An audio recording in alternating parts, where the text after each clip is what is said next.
guys, good afternoon from here. सबको सलाम आदाब. और we done with our first meeting जो last time हमने discussion किया. It's about the basic terminologies and we also discussed the course outline. ठीक है. बच्चों ने बड़ा अच्छा feedback दिया. सही है, especially वो जो यानी जिनका फाइनेंस से और इन सारी चीजों से, इन सारे जार्गन से they had no previous relationship, तो उन्होंने बहुत अच्छा फीडबैक दिया. इसका ये मतलब नहीं है जिनका ये बैकग्राउंड था उन्होंने बुरा फीडबैक दिया, उन्होंने भी अच्छा फीडबैक दिया, लेकिन एक बड़ा अच्छा, और ये फीडबैक जो है that's always a motivating factor, ठीक है ना, for the speakers, for the trainers. और देखिए, इन कोर्स को कराने का मकसद ये तो बहुत पहले असल में होने चाहिए था. बात ये है कि हमारी मार्केट जो हमारी जो ये जो एक्सचेंज है, स्टॉक मार्केट, अगर हम बात करें तो एक बहुत बड़ा इशू इसमें यही है ना कि and you always hear this thing that stock market is controlled by one or two players, three players, few players. सही है ना, ये एक बड़ा मसला. उसके पीछे वजूहात बहुत सारी है, लेकिन एक बहुत बड़ी वजह क्या है, यानी अगर आप न्यूयॉर्क स्टॉक एक्सचेंज को और पाकिस्तान स्टॉक एक्सचेंज को कंपेयर करते हो तो मसला यही होता है ना कि उस मार्केट को, पाकिस्तान स्टॉक एक्सचेंज को कंट्रोल करना दैट्स वेरी इजी, क्योंकि उसमें इनफाइनाइट नंबर ऑफ प्लेयर्स नहीं है, इनफाइनाइट नंबर ऑफ बायर्स और इनफाइनाइट नंबर ऑफ सेलर्स नहीं. देखिए, लास्ट टाइम जब मैंने कंपनी की भी बात की थी, एक कंपनी भी जिसमें you invest, a public invest, यानी उसमें पब्लिक की इन्वेस्टमेंट होती है, पब्लिक का स्टेक शामिल होता है, तो उसको चलना कैसे चाहिए? उसको चलना चाहिए एज पर law and without neutral, impartial, just, equitable and without the dominance of one और टू मेंबर्स. की बात है ना, अगर लाखों लोगों ने पैसा लगाया हुआ है और डोमिनेंट कोई एक दो कर रहे हो, यानी उन्हीं की गेम चल रही हो, तो इसका मतलब तो we becoming fools. सही ना, वो जिस तरीके से चाहेंगे अपने तरीके से गेम चला लेंगे. यही मसला है कि अपनी मार्केट को ऊपर और नीचे करना बहुत आसान होता है, क्योंकि प्लेयर्स ही दो चार होते हैं, वो कर देते हैं गेम उन्हीं का, जिसको हम लोग अपनी टर्म में कहते हैं पाड़ा. सही है ना, कि ये फलाने का पाड़ा है और ये फलाने का नाम में नहीं लेते इस तरह. तो भाई इनके है यही, जिस स्टॉक को चाहते हैं, स्टॉक शेयर जिस स्टॉक को चाहते हैं उसको ऊपर का ताला लगवा देते हैं, लॉक, वो डिस्कस है. जिसको चाहते हैं गिरा देते हैं, गिरा के पब्लिक को डिमोटिवेट करके ले लेते हैं माल, और जब ये है कि पहनाना होता है माल तो पब्लिक को पहना देते हैं, यानी इन्हीं के हाथ में गेम चल रही थी. जबकि यहाँ पर ये गेम इस तरह नहीं चलती, जो कह रहे हैं इनफाइनाइट नंबर ऑफ प्लेयर्स. उसके पीछे मैंने कहा जो वजह है वो क्या है, उसकी एक बहुत बड़ी वजह फाइनेंशियल लिटरेसी है. फाइनेंशियल लिटरेसी कि लोगों के पास ये समझ, ये तालीम, ये फाइनेंशियल काबिलियत नहीं है, जिसकी वजह से, जैसे फॉर एग्जांपल अ डॉक्टर, एक डॉक्टर के पास, डॉक्टर खुद तो काबिल है, it's about the medical science and everything, but when it's about doing investment, उसने कहा मुझे तो ये पता ही नहीं है यूनिट्स क्या होते हैं, म्यूचुअल फंड्स क्या होता है, शेयर बाजार क्या भला है, पता ही नहीं बात.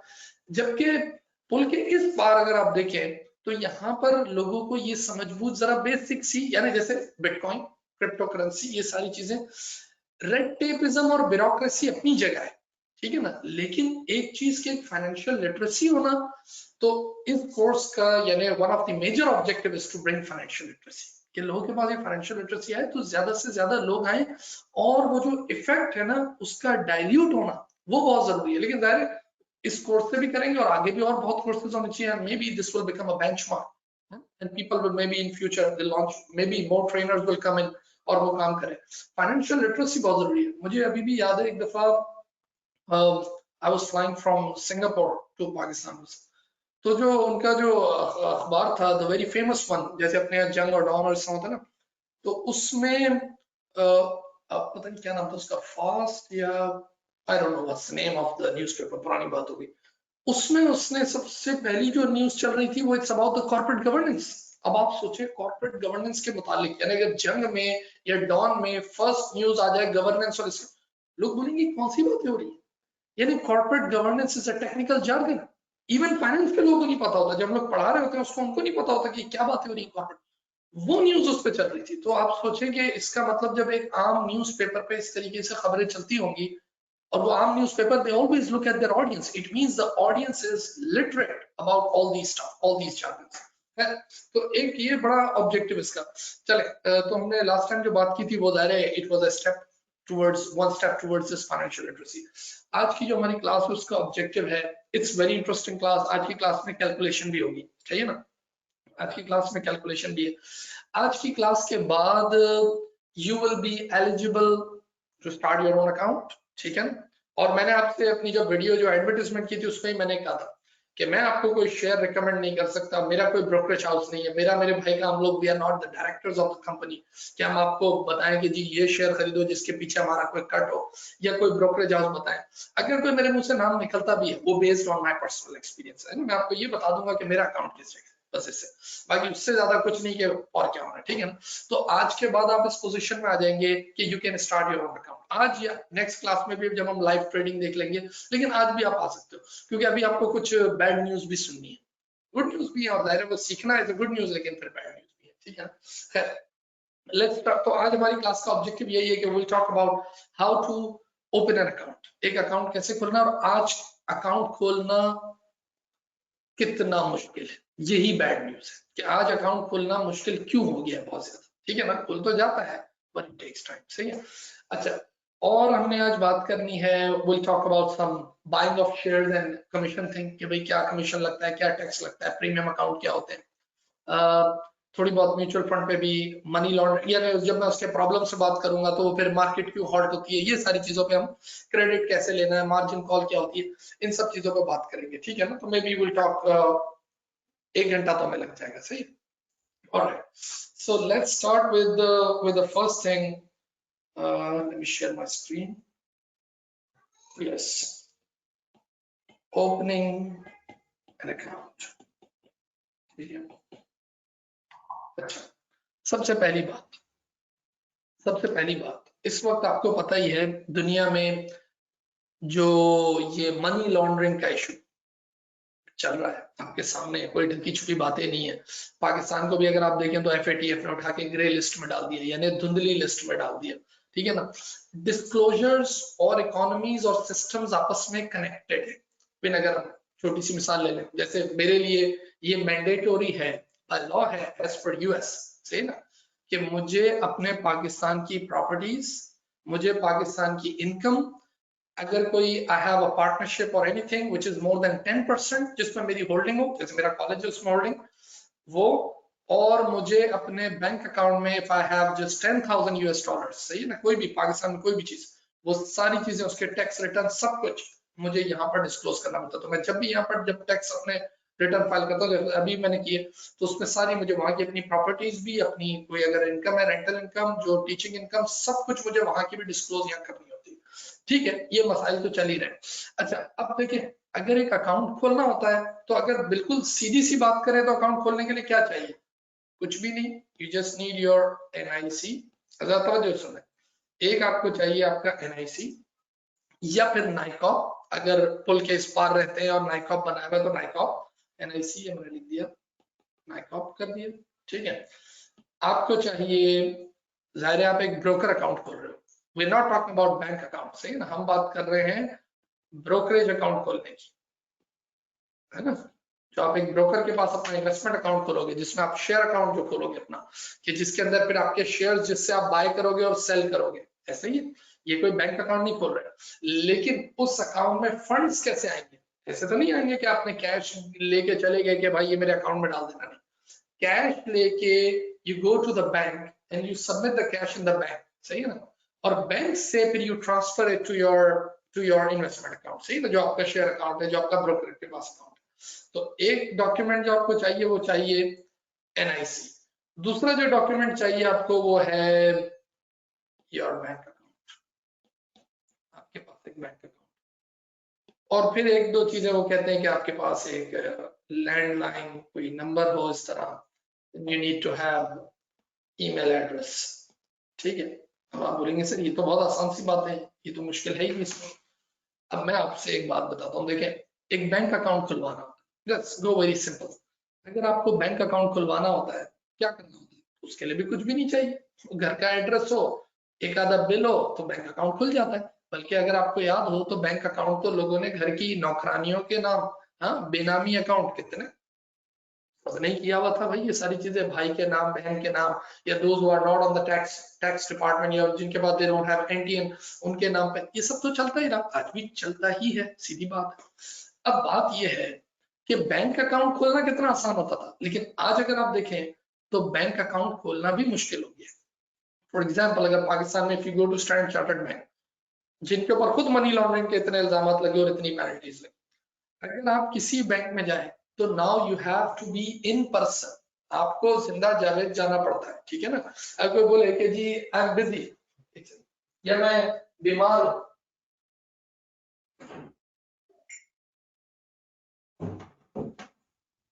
अगर कोई कहता है कि मैं बिजी हूं या मैं बीमार हूं और मैं खुद से नहीं आ सकता, तो the bank manager and the staff of the bank they go to your house, सही ना, because they have to see you in person. क्या वजह हो गया भाई? आज वो आपको देखना चाहते हैं कि भाई जिसका हम अकाउंट खोल रहे हैं, is he the genuine person, is he the right person. फिर ये बंदे का एनआईसी, उसकी वेरिफिकेशन, फिर let's say your employment letter, वो आपको देना होता है कि भाई मेरी तनख्वाह है लेट्स से 25,000 रुपीज, और पहला ही चेक आप जमा करा रहे हो 2.5 लाख रुपए का या 2.5 मिलियन का। पहले तो कोई मसला नहीं होता था, आज तो सबसे बड़ा मसला है कि ये कैसे आ गया, ठीक है ना। ऑल्दो बैंकर्स का इंटरेस्ट अपनी जगह है, लेकिन they have to report it to the State Bank, और कुछ कंट्रोल ऐसे आ गए जो बाय डिफॉल्ट ही, जैसे 2 मिलियन की आपने ट्रांजेक्शन की, बाय डिफॉल्ट वो कैश ट्रांजैक्शन रिपोर्ट चली जाएगी। तो पता ये चला कि जिस तरीके से बैंक अकाउंट खुलवाना वो कैसे होता था, बड़ा आसान काम होता था, लेकिन आज बैंक अकाउंट खुलवाना मुश्किल हो गया। बिल्कुल यही बात है कि जब आप अभी ये ब्रोकरेज अकाउंट की बात करोगे ना, whether you go to Arif Habib या एकेडी या जहांगीर सिद्दीकी जेएस में आप अकाउंट खुलवाते हो, या और बहुत सारे उसमें, जैसे मेरा अकाउंट जो है वो एकेडी में। अब कहने को तो ये लग रहा है कि एनआईसी और ये सब जमा कराना है, लेकिन अब मसला ये हो गया है, अब जरा तवज्जो सुने। आज आपका एक अकाउंट होना, एक शेयर अकाउंट होना, एक इन्वेस्टमेंट अकाउंट होना, एक ब्रोकरेज अकाउंट होना, it is like an asset. जिसका ये अकाउंट एक दफा खुल गया है, उसके लिए आज ये एक एसेट की तरह है। जैसे मेरा अकाउंट खुला हुआ है ना, तो अब ये आज एक एसेट की तरह है, ये ऐसी मजबूत चीज बन गई है, क्योंकि अब इसको खुलवाना बहुत मुश्किल हो गया है। वजह क्या हो गई? आपने अपना एनआईसी वगैरह भेजा, बोला जी उसकी वेरिफिकेशन, अच्छा भाई ठीक है, अच्छा और क्या करवाना है, बोला जी वो बायोमेट्रिक भी होंगे, ऑलराइट चलो भाई बायोमेट्रिक भी होंगे। अच्छा उसके बाद आपका फिर बैंक अकाउंट, वो फिर वेरिफिकेशन के लिए चला जाए, वेरिफिकेशन के लिए चला जाए एनसीसीपीएल। उनके पास बैकलॉग इतना है फॉर्म्स की वेरिफिकेशन का कि उसमें कोई 15 दिन ले रहा है, कोई 20 दिन ले रहा है, कोई महीना ले रहा है, यानी इतना टाइम लग रहा है। अभी एक दोस्त का अकाउंट खुलना था, तो उससे पूछा कि आर यू मैरिड, उसने कहा यस, बोला लाओ भाई मैरिज सर्टिफिकेट भी लेके आओ, मैरिज सर्टिफिकेट भी ले आओ। यानी इस हद तक, यानी वो डिटेल जा रहे हैं। देखो ये हो क्या रहा है, उसकी उसके पीछे बहुत बड़ी वजह क्या है, उसके पीछे वजह ये है, हमें ऐसा लगता है कि टैक्स डिपार्टमेंट या हमारा FBI, no they are very innocent people, वो ऐसे लोग नहीं है। उसके पीछे बहुत बड़ी वजह यही है कि एफएटीएफ ने जो हमें ग्रे लिस्ट में डाला, और ये मनी लॉन्ड्रिंग के लिए जो क्वेश्चन मार्क हो गए इन कंट्रीज के ऊपर, तो उसकी तरफ से रेगुलेटर्स को इन्होंने बहुत ज्यादा टाइट कर दिया है। For example, let me change the colour, for example अगर आप बोलो SCCP, security exchange commission, for example state bank of Pakistan, banks के लिए, ये आपकी सारी सिक्योरिटीज के लिए, इनको, इन रेगुलेटर्स को इन्होंने इतना टाइट कर दिया, और इन रेगुलेटर्स से कहा कि अब देखो जब रेगुलेटर को टाइट कर दिया तो obviously they will pass on their burden to where, to the consumer, to the customers, सही ना, वो अपने कस्टमर्स को, या जिनको ये रेगुलेट कर रहे हैं। तभी ये कॉन्सेप्ट ज्यादा चल रहा है केवाईसी, नो योर कस्टमर, के बैंकर्स के ऊपर ऑब्लिगेशन लगा दी, इसी तरह ये ब्रोकर्स पे, इन पे ऑब्लिगेशन लगा दी कि आपको अपने कस्टमर को जानना बहुत जरूरी है कि ये कस्टमर कौन है, ये जेन्युइन कस्टमर है, ये पैसा कहां से लाया, इसकी रीजनेबल, इसका बैंक अकाउंट वो क्या है, कब से वो बैंक अकाउंट चल रहा है, उसकी वेरिफिकेशन, सही है ना, उसके बायोमेट्रिक, ये सारी चीजें। अभी बल्कि मेरा अकाउंट स्टैंडर्ड चार्टर्ड में इतने टाइम से चल रहा था, अभी मुझे वो बोल दिया कि जी वो आए बायोमेट्रिक कर, अरे मैंने कहा उधर थोड़े पैसों के लिए मैं फिर टिकट लूं, वहां से आना जाना, यानी अमेरिका से बुला रहे हो बायोमेट्रिक करवाने, ये क्या तरीका है? तो लेकिन बस उनको अचानक सूझी, जबकि 10 साल से मेरा अकाउंट है उधर, लेकिन अचानक भाई और बायोमेट्रिक भी करवा। तो पता ये चला कि due to the FATF pressure pass on to regulators, और रेगुलेटर्स ने फिर इसके लिए क्या कर दिया, ये KYC का कॉन्सेप्ट, यानी ये सब जो हो रहा है KYC हो रहा है, ये इस पे एक चीज कहते हैं due diligence, customer due diligence, ये भी यूज होती है। कभी कभार वो आपको बोलते हैं ना कि जी वो बहुत टाइम लगेगा बिकॉज ऑफ ड्यू डिलिजेंस, तो उसका मतलब यही है कि कस्टमर्स को, यानी आपको अभी हम डिटेल देख रहे हैं, it's just like you getting a visa, see now you're getting an immigration, so what they do, it's an administrative process, क्या भी administrative process में जैसे। तो इस वक्त अकाउंट खुलवाना इस वजह से मुश्किल है, ऑल्दो डॉक्यूमेंट ज्यादा नहीं चाहिए होते आपसे, वो बिल मांग लेगा आपसे, एक बैंक अकाउंट मांग लेगा, वेरिफिकेशन के लिए भेज देगा, फॉर्म वगैरह उसमें जो आपको उनके बेसिक फॉर्म फिलअप करने वो है, बायोमेट्रिक करवा लेगा, NIC नाइकॉप, ये सारी चीज हो जाएगी। अब जरा थोड़ी तवज्जो से थोड़ी बात हो रही है, ठीक है, 20-25 दिन लेता है, जैसे भी एक अकाउंट किसी ने खुलवाया तो उसने भी यहाँ 20 डेज इस तरह लिए, लेकिन उससे मैरिज सर्टिफिकेट ये वो सब चीजें मांगी। ये देखो, ये भी एक चीज है यहाँ पर, ये भी एक बड़ा अहम पॉइंट है, पॉइंट टू बी नोटेड। इन हरकतों की वजह से, due to these actions of regulators and FATF and all this stuff, markets are down. क्यों मार्केट डाउन ऐसे होती है कि आप आज पहुंचे थे लाख रुपया लगाने, कैसे ऐसे कई लोग होंगे ना, जैसे 22 करोड़ आवाम का शहर है, कितने लोग जब वो जाते हैं ना पैसे लगाने, एक आम आदमी को देखो, सही ना, इट्स कॉमन मैन अप्रोच, जब वो जाता है और उससे कोई सवालात करना शुरू कर दे, तो कभी कभार आम आदमी वैसे ही घबरा जाता है, बोलता है यार ये मुझसे क्यों पूछ रहा है बायोमेट्रिक का, और ये इसने मुझसे क्यों पूछा कि तुम्हारी इनकम क्या है, पता नहीं अब कल से मुझ पर टैक्स ना लग जाओ, and there so many rumours, सही है ना, और कॉमन मैन है, तो वो कहता है हाँ मुझे इन्वेस्टिगेट, फिर घर में उसको बहुत सारे लोग बातें बताने वाले होते हैं, वो डर के पीछे हट जाता है। आप सोचे इन वजूहात की बिना पे, because of this FATF and we put in the grey list, and because of these regulators thing, and because of this, ये वेरिफिकेशन और ये सारी चीजें, ये आम आदमी को डिमोटिवेट करती हैं और वो उससे पीछे हटता है, वो बोलता है मैं इन्वेस्ट नहीं करूंगा। और क्या वजह होती है, एग्जिस्टिंग इन्वेस्टर्स भी बाहर निकलता है, जो ऑलरेडी अंदर है वो बोलता है मैं भी बाहर आ जाऊं, वो कहता है भाई बाहर निकलो, यानी लोगों का असल में कॉन्फिडेंस डाउन होता है, लोगों का कॉन्फिडेंस डाउन होता है। इसी वजह से अगर आप देखें ना, जब भी कहीं मसला आएगा, when it's about talking about white money, कि भाई आपको व्हाइट मनी की बात करनी है, आपकी प्रॉपर्टी मार्केट फौरन इसका इंपैक्ट ले लेती है। अभी पाकिस्तान में जो प्रॉपर्टी मार्केट गिरने की वजह क्या है, कि भाई वो फौरन वो उस पर आवाज यही लगा दी थी कि भाई आपको व्हाइट मनी दिखाना होगा, व्हाइट मनी डिस्क्लोज करना होगा, सारी इंफॉर्मेशन जो है वो जाएगी, और बंदा बोलता है यार अब तो ये खरीदना बेचना खत्म, यानी you are treating it like an inventory, क्या आप बाय करते थे बेचते थे, यानी मार्केट में इकोनॉमिक सरगर्मी थी, लेकिन जाहिर जरूरी भी है, मैं ये नहीं कह रहा कि ब्लैक मनी होना चाहिए, मैं सिर्फ आपको एक पॉइंट बता रहा हूं कि जब ये रेड टेपिज्म बढ़ता है, ये ब्यूरोक्रेसी बढ़ती है, ये इनएफिशिएंसी लेके आती है मार्केट में, कि यार 20 दिन, अब जरा तवज्जो सुने इसको। एक हमारा दोस्त है, उसने अभी अकाउंट खुलवाया था थाईलैंड में, मैंने भी आपको क्या बोला, हमारे यहाँ अकाउंट खुलवाना है, how long it takes, 20 days 25 days maybe 30-35 इस तरह, इतनी कितनी देर में अकाउंट खुलता है, 30 मिनट्स। अभी मुझे अगर अकाउंट खोलना है अपना न्यूयॉर्क स्टॉक एक्सचेंज में, कैसे, मुझे सिर्फ अपनी बैंक ऑफ अमेरिका की, ये मेरा अकाउंट, ये बैंक ऑफ अमेरिका की है, सही है ना, या बैंक ऑफ अमेरिका का अकाउंट मेरा, और इधर इट्स वेल्स फार्गो, बस with just a click they have their own arms, और यहीं से आप पैसे डालो और वहीं से निकालो, खत्म।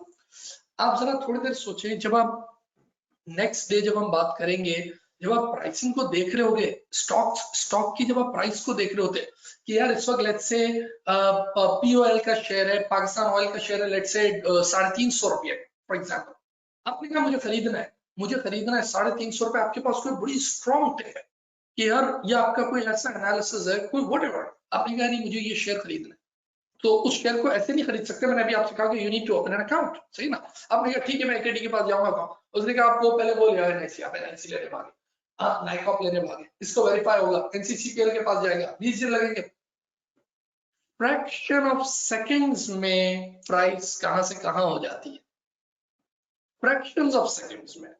तो आप तो उस चीज में इन्वेस्टिंग, अब पता चला जब ये सब कुछ हो गया, लेट्स से जो न्यूज थी वो news was relevant only for 2 days, कि वो 2 दिन में शेयर बाय करना था या 1 दिन में बाय करना था, या राइट ऑन दैट प्राइस आपको बाय करना था, लेकिन आपके हाथ से तो चला गया।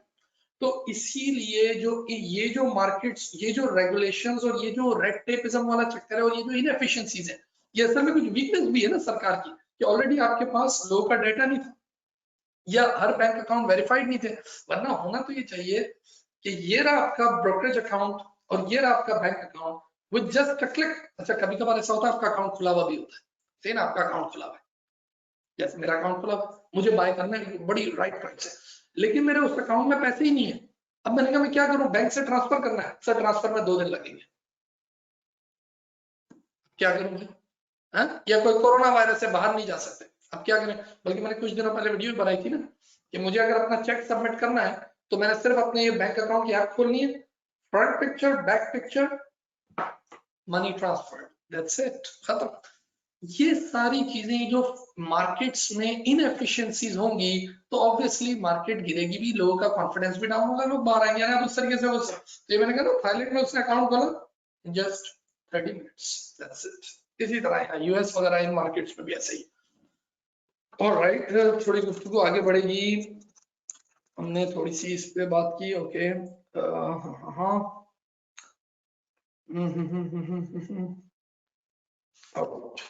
सही है। अब आ जाते हैं, आगे बढ़ते हैं जरा। तो एक सबसे पहले टॉकिंग अबाउट अकाउंट ओपनिंग, और ये जब आपने अपना अकाउंट खोल लिया तो then this account would be entitle. ये किस चीज के लिए एंटाइटल होगा? ये अकाउंट आपने कहाँ खुलवाया? ये अकाउंट आपने खुलवाया, मैंने कहा ना, जैसे मशहूर नाम लिया, जेएस का नाम ले लिया और आपका ये आरिफ हबीब का नाम ले लिया, एकेडी ट्रेड में खुल जाता है अकाउंट। ये अकाउंट आपने खोल दिया, ठीक है, ये आपने कहा एज, ये आपने कहा जेएस बैंको, जहांगीर सिद्दीकी, ऐसे सो मेनी, ठीक है। आपने एक दफा अकाउंट खोल दिया।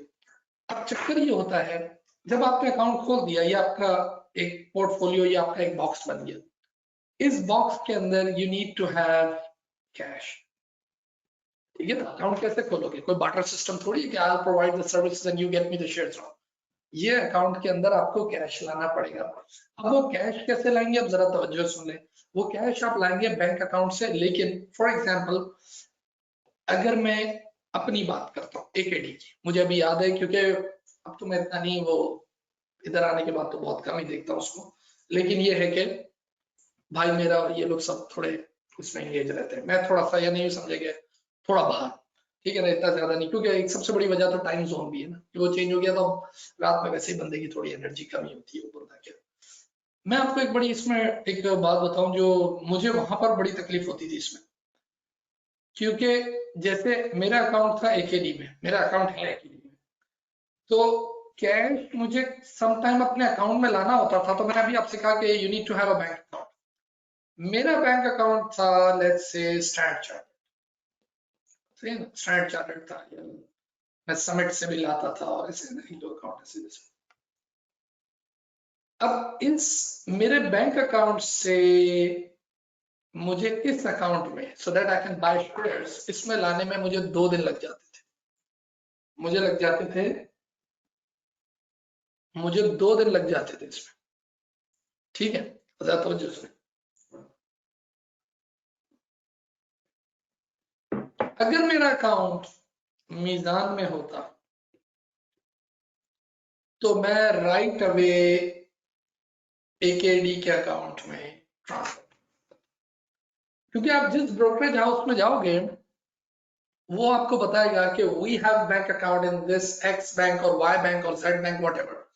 तो अब आप जब बैंक अकाउंट, अब जब आप अपना अकाउंट खुलवाएं तो आप ये जरूर देख लें कि आपका बैंक अकाउंट, अब इससे फायदा क्या होता है, मुझे 1-2 दिन वेट करना पड़ जाता था जब मुझे अमाउंट सबमिट करवाना होता था। लेकिन अगर आपके पास, if you have the same bank, if you sharing the same bank, let's say you have the Meezan bank and the brokerage they also have the Mizan bank and definitely they'll give you the account number and everything। उससे फायदा ये होगा कि जहां आपको लगाना कि मुझे आज ये शेयर बाय करना है और इसी वक्त बाय करना, मैंने अभी आपसे कहा कि आप यूं फ्रैक्शन ऑफ सेकंड्स, मुझे कभी कभार याद है ऐसा होता था कि मैंने ये शेयर बाय किया विद जस्ट अ क्लिक, हम देखेंगे लाइव ट्रेडिंग में, विद जस्ट अ क्लिक, और मैं लेक्चर देने खड़ा होता था क्लास में, शेयर आए मेरे अकाउंट में, सही है ना, लेट्स से 120 पे आया, सही है, शेयर आए, और मैं इधर मुड़ा के लेक्चर दूं, इतनी देर में मैंने पीछे देखा तो शेयर लॉक भी हो चुका है, यानी मुझे जो डिजायर्ड प्रॉफिट था वो ऊपर जा चुका है, यानी 120 से लेट्स से 125 का हो गया, मैंने उसी वक्त भेज दिया। यानी एक दफा तो मुझे याद है मार्कर खोलने और बंद करने में ही प्राइस आना जाना हो गया था। ऐसा होता है, ऐसा होता है। अब आप सोचें कि जिस प्राइस पे आपको शेयर चाहिए, let's say you can wait for 1 hour 2 hour 3 hours maybe a day, लेकिन अगर आपका ये बैंकिंग का चैनल ही इतना इनएफिशिएंट होगा तो फिर कैसे लाओगे कैश?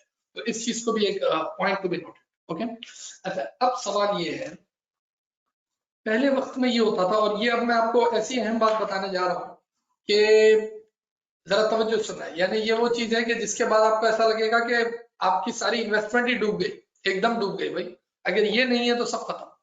और वो क्या चीज है? वो चीज है सीडीसी, नाम सुनते रहते हो ना, सेंट्रल डिपॉजिटरी कंपनी है, सीडीसी सुनते रहते हो, शारे फैसल में कराची में नजर नहीं आता है आपको। देखें पुराने वक्त में क्या होता था, पुराने वक्त में ये होता था कि आप अपने शेयर्स खरीदते थे और शेयर्स ब्रोकर के पास होते थे, यानी यूं समझें कि your asset is with someone else, जो आपका एसेट है, जो आपकी जागीर है, यानी आपका घर जो है वो किसी और के नाम पे है, आप उस घर में रहते, क्या कर, बड़ा रिस्क है नहीं, आपका जो घर है वो किसी और के नाम पे है, बिल्कुल ऐसे ही होता था। शेयर्स आपने लिए और वो शेयर्स जो अकाउंट में पड़े हैं वो तो ब्रोकर का है।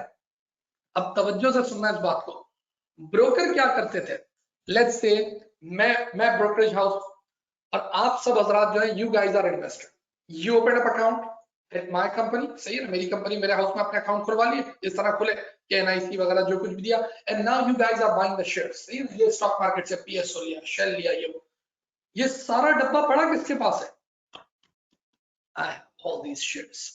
मैंने पता क्या किया, मेरे पास ये सारे शेयर्स पड़े थे, मैंने इन तमाम शेयर्स को गिरवी प्लेज किया बैंक के पास और बैंक से लोन ले लिया, यानी शेयर्स आपके, it's your shares, it's a share of a common man, it's your investment, you bought the share from stock exchange, but the dabba, the जो तिजोरी है, जो सेफ है, that's with me, that's in my premises, यूं समझ लें ये मेरी premises में।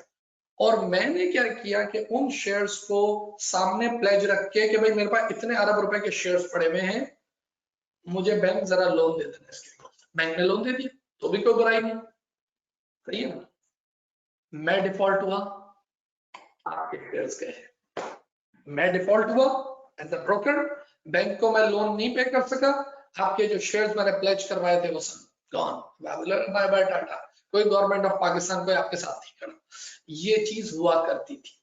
लेकिन अब तो एससीसीपी ने उसको इतना टाइट कर दिया कि अगर अब आपका, लेकिन मैं उस पर आने से पहले एक बात, what is the role of CDC, ये सीडीसी का क्या है? तो सीडीसी का रोल ऐसा है जैसे ट्रस्टी, एक सेफ गार्ड, एक चौकीदार।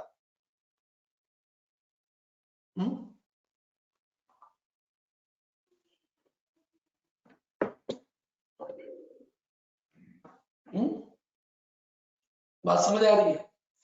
ओके, सीडीसी का रोल कैसा है, जैसे जैसे एक सेफ गार्ड का रोल, एक ट्रस्टी का रोल, यानी अब जरा तवज्जो से सुने, जो शेयर्स तुम्हारे हैं, जो शेयर्स तुम्हारे हैं वो तुम्हारे पास भी तो होने चाहिए।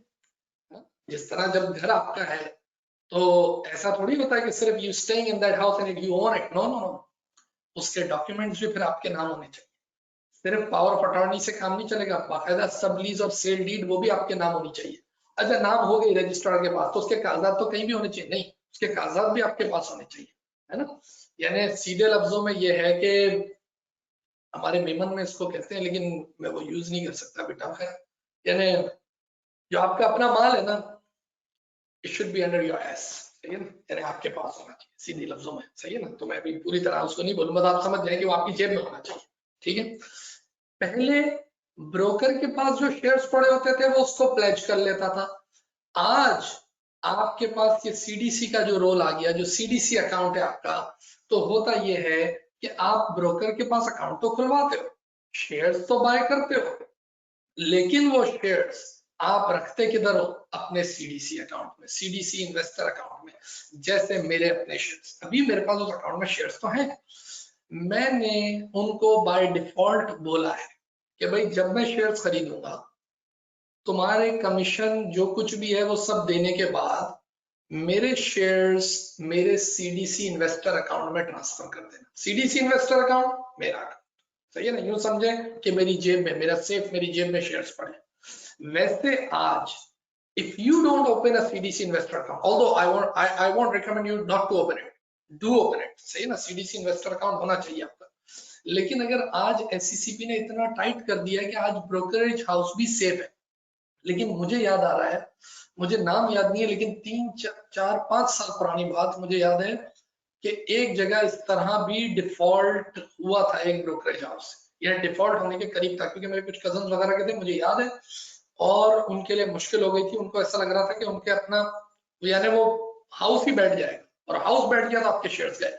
If you don't have a CDC account, तो मेरे साथ क्या होता है, देखो मैं जब बाय करता हूँ शेयर्स बाय हुए, शेयर्स कहां से बाय हुए? वो तो एकेडी है बीच, उसका कमीशन अभी हम बात करेंगे 3 पैसा 5 पैसा व्हाटएवर इज। उसके बाद मुझे बाकायदा सीडीसी से भी एक पूरी ईमेल आती है, स्टेटमेंट आती है कि भाई ये आपके शेयर्स मेरे पास पड़े, पूरी सेटलमेंट नजर आएगी क्या ये रहे शेयर्स। अब मैं मुतमईन हूँ क्या है यार, कल को अगर ये डूब जाते हैं, कुछ हो जाता है, कोई फर्क नहीं पड़ता, मेरे शेयर सिक्योर है, मेरे पास है, इन माय पॉकेट। ऐसे तो एक चीज तो हो गई कि आपने अपना अकाउंट खुलवाया। और अच्छा, कुछ लोग ऐसा भी करते हैं कि वो बाय डिफॉल्ट सीडीसी में नहीं भेजते, तो उनको फिर बाकायदा ईमेल करनी होती है with your registered email address. That's why I said कि आपकी एक शुरू में रजिस्टर्ड लैंडलाइन या ईमेल एड्रेस होना चाहिए, उसके थ्रू आपको ईमेल करना होता है और उनको बोलना होता है कि the share which I have purchased now you transfer it to my CDC investor account. उस सीडीसी इन्वेस्टर अकाउंट में वो शेयर मेरे ट्रांसफर कर दो, मुझे तुम पे ट्रस्ट नहीं है, सही है ना? और यही रेगुलेटर भी यही कहता है कि ऐसे ही करो। This is actually risk management. अब देखिए ये बात है रिस्क मैनेजमेंट की, ये बहुत जरूरी है। सब कुछ अच्छा चल रहा हो, so many profits, everything you see in your account, अब बोलो अरे यार अब बस अब शादी कर लूंगा, अब जस्ट विड्रॉ करता हूँ कैश, और पता चला वो उसने तो प्लेज करा के काम ही बराबर कर दिया, खत्म हो गई बात। तो सारी जो आपकी लिटरेसी थी वो तो सब खत्म हो गई वहां। तो you have to manage your risk यहाँ पे, कि ये सीडीसी को आपने नहीं बोलना कि आपका इन्वेस्टर अकाउंट होना चाहिए, जब भी आपने शेयर बाय करना है आपने मेक श्योर करना है कि वो शेयर सेम सीडीसी अकाउंट। अच्छा जी, अब थोड़ी गुफ्तगू और आगे बढ़ाते हैं। Once you have this account open, ठीक है ना, लेट्स से मैंने कहा कि दिस एकेडी थिंग, सही है ना, तो उसके लिए एक मिनिमम रिक्वायरमेंट भी इन्होंने रखी है भाई, क्या भाई, लाख रुपया आपके पास पीकेआर वो लेके आए, कि लाख रुपया लेके आए, क्योंकि जो आपका अकाउंट होता है इसके अंदर दो चीजें होती है, या तो कैश होगा जो आप कैश लेके जमा कराओगे, या फिर क्या होंगे, ये कैश कन्वर्ट होके शेयर्स की शक्ल में पड़े होंगे, लेट्स से पीएसओ के शेयर्स पड़े, और या फिर दोनों का कॉम्बो होगा। Let's say you brought in $100 और आपने $50 के शेयर्स ले लिए, तो इस अकाउंट में क्या नजर आ होगा, $50 लिक्विड कैश नजर आ रहा होगा और रिमेनिंग 50 के शेयर्स नजर आ रहे होंगे, ठीक है ना? और जो टोटल है वो आपकी एक इक्विटी नजर आ रही होगी कि दिस इज माय इक्विटी, ठीक है? कैश तो अपनी जगह रहेगा ही $50 जो है, लेकिन जाहिर है पीएसओ के जो शेयर प्राइस है वो ऊंच नीच हो रही होगी, तो अगर नीचे हो रही होगी तो आपकी इक्विटी कम हो रही होगी, बढ़ रही होगी तो इक्विटी बढ़ती जाएगी, दैट्स इट। और कभी कभार जब पता चल रहा होता है कि मार्केट के हालात बहुत खराब है, तो आप क्विक करके फौरन रियलाइज करते हो अपनी इक्विटी और आप बोलते हो भाई भागो। जिस तरीके से ये कैश आया था फ्रॉम योर बैंक अकाउंट, आपके बैंक अकाउंट से निकल के कैश आया था, इसी तरह some time you want to withdraw your cash. Let's say आपने बहुत अच्छा कमा लिया, 100 रुपए लेके घुसे थे और पता चला नीचे इक्विटी तो 1000 की हो गई है because of shares profit and everything, तो आप क्या कर रहे हो, आपने कहा भाई मुझे इसमें से 500 जो है वो विड्रॉ करना है घर के लिए, may be for your kitchen, तो फिर आपने विड्रॉल की एप्लीकेशन देनी होगी।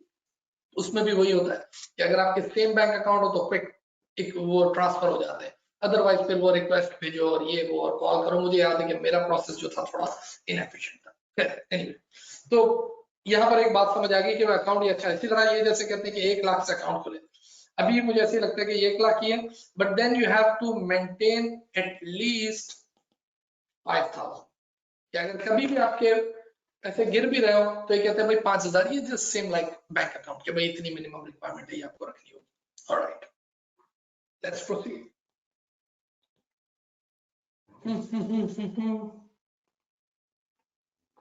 थोड़ी कैलकुलेशन की तरफ आएंगे। एक चीज होती है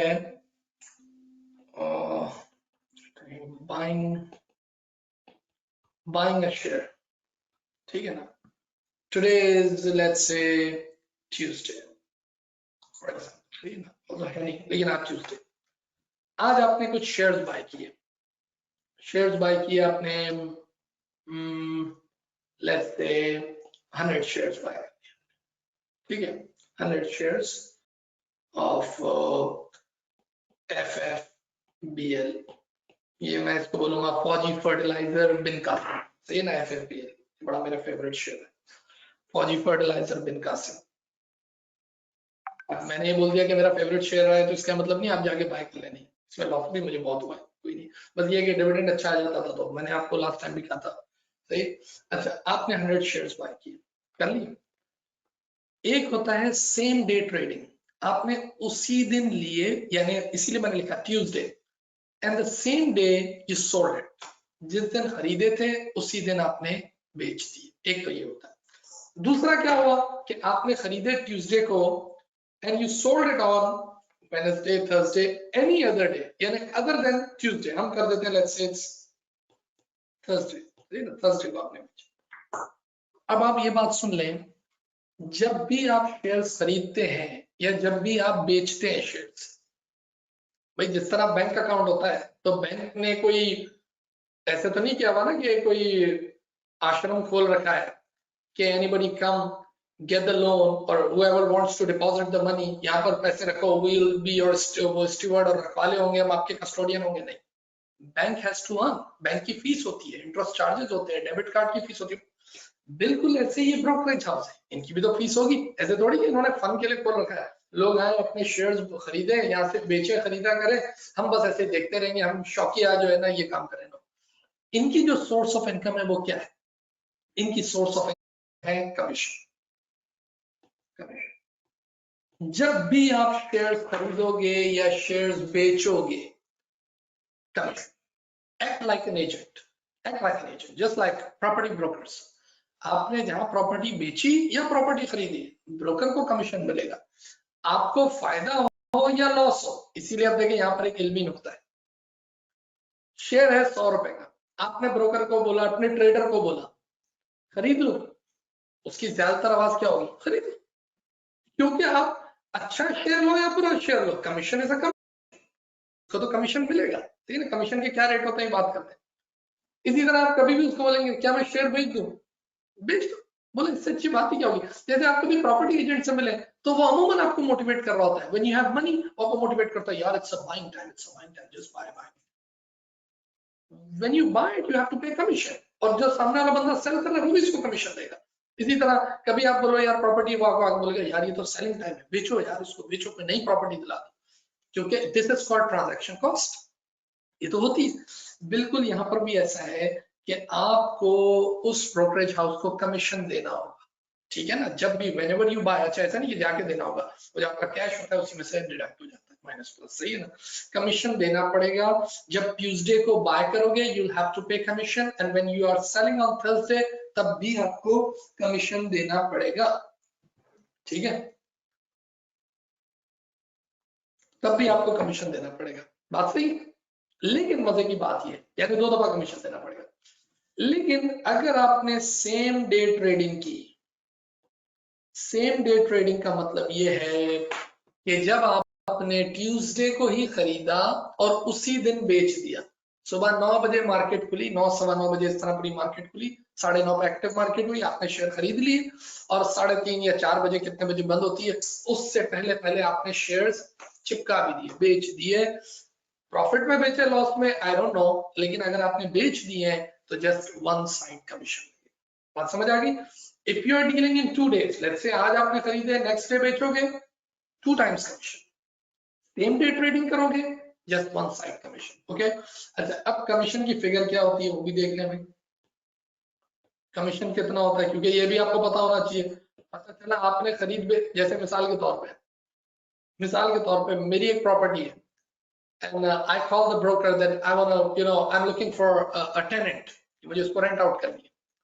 उसने कहा ठीक है, तो उसने क्या किया, वो मेरे पास टेनेंट लेके आया 50,000 रुपये वाला, कि 50,000 रुपये पर मंथ पे you can give your property. ठीक है, मैं बड़ा खुश हो गया। टेनेंट आया, उसने मुझे 50,000 रुपये रेंट दिया पहले महीने का, और जाहिर है वो जो बीच में ब्रोकर था उसमें as per market now definitely charge 1 month rent as a commission, तो मैंने वो 50,000 रुपये उसको दे दिया। जब 1 महीना गुजरा तो टेनेंट ने कहा मेरा बिजनेस ही नहीं चल रहा, थैंक यू बाय बाय, मैं तो जा रहा हूँ। वो चला गया। तो मेरा क्या हुआ, मैंने कहा अरे ये क्या, मैंने तो कुछ भी नहीं कमाया, उल्टा मेरी जो प्रॉपर्टी वो डेप्रिशिएट हुई। मे बी जो मैंने और एक्स्ट्रा कॉस्ट लगाई थी, टाइम लगाया था, रिसोर्सेज, अल्टीमेटली मैं लॉस में था। कहने को क्या लग रहा था कि 1 महीने के लिए मेरी प्रॉपर्टी रेंट आउट हुई है, did I get the rent, yes I got it, लेकिन ultimately if you see the net effect was in loss. ठीक है, बिल्कुल यहाँ भी यही मामला है कि आपको ये कमीशन का स्ट्रक्चर भी समझ आना चाहिए। अब ये कमीशन का स्ट्रक्चर क्या है, जब आप कोई शेयर खरीदोगे जो कि अंडर थिंक 5 रुपीज, अच्छा भाई मेरे मुंह से अगर डॉलर निकल जाए तो उसको मुझे माफ कर दीजिएगा, अंडर 5 PKR, हाँ 1 रुपए का शेयर है, 2 रुपए का शेयर है, 4 रुपए का शेयर है, 3 रुपए का शेयर है, अप टू 5 रुपए तक के शेयर पे कमीशन लगता है 3 पैसा, 0.03। कभी कभार ये लोग इसमें भी ज्यादा कंपटीशन करते हैं क्योंकि it's just a service and income ना, तो कभी कभार इसमें भी होता है कि कहीं पे थोड़ा कमीशन ज्यादा, 3 पैसा, यानी एक शेयर पे 3 पैसा। ठीक है, इसका मतलब अगर आपने 100 शेयर खरीदे तो पर शेयर के हिसाब से आपको 3 पैसे देने होंगे, सही ना, 3 पैसे, हाँ 3 पैसे, नॉट 3 रुपए, नॉट 30 पैसे, 3 पैसे, यानी 1 रुपये के अंदर तीसरा हिस्सा। ठीक है, अच्छा अगर जो शेयर है वो है 5 से मेरा ख्याल है 100 रुपए तक का, 99.99 कर ले, हाँ क्योंकि 100 पे है ना वो बढ़ जाता है, 100 रुपए तक जैसा, तब आपको देना पड़ता है कुछ 5 पैसे कमीशन, ठीक है ना, 5 पैसे कमीशन या 0.15%, विच एवर इज हायर। फिर एक होता है कि जो 100 से ऊपर के शेयर, ठीक है ना, जैसे PSO है, PPL और GDC, और ये जो शेयर हम ऊपर ही रहते हैं ना, ये लकी सीमेंट, ये सब 100 से ऊपर के शेयर है व्हाटएवर, तो उस पे भी फिर आपको पैसे ही देना, या 15%, सॉरी 15 कह रहा हूँ, 0.15%, व्हाटएवर इज हायर। तो आप ऐसे पैसों में इसको समझ,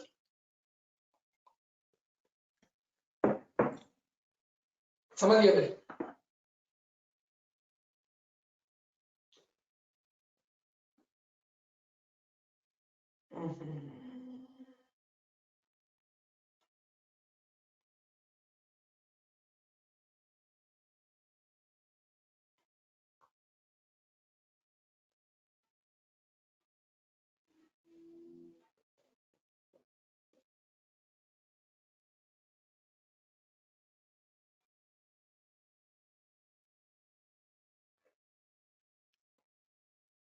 ओके, हाँ जी, किधर थे, तो ऐसे, अच्छा इसी तरह कुछ अकाउंट होते हैं, ये तो है रेगुलर अकाउंट, सही ना, जैसे हम लोग का अकाउंट होता है रेगुलर अकाउंट जिसमें 3 पैसे सब, लेकिन देखो ये 3 पैसे वन टाइम लग रहे हैं, ये बात जरा ख्याल रहे, ये 3 पैसे वन टाइम लग रहे हैं कि आपने जब खरीदे ना शेयर, अगर उसी दिन बेच दोगे तो यू वोंट हैव टू पे 6 पैसा, फिर आपको 6 पैसे नहीं देने होंगे, आपको 3 पैसे ही देने होंगे, क्योंकि सेम डे आपने ट्रेडिंग कर ली।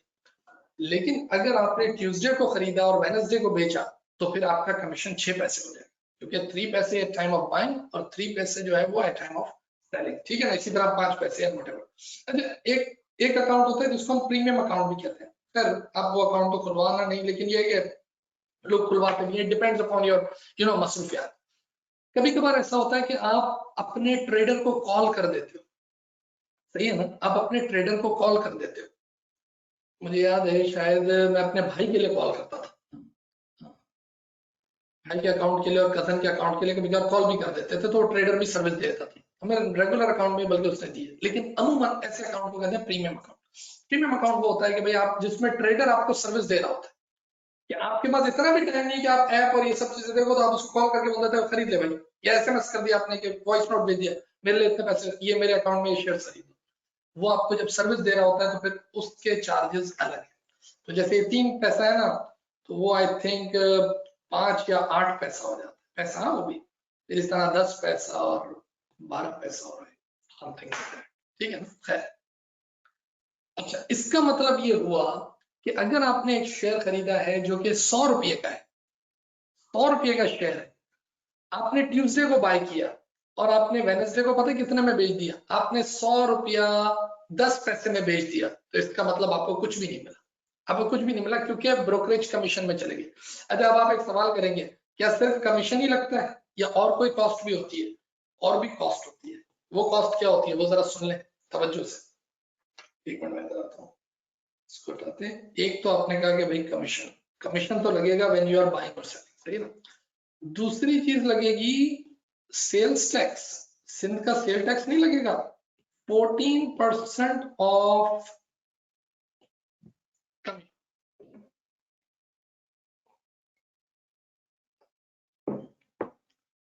14% ऑफ कमीशन।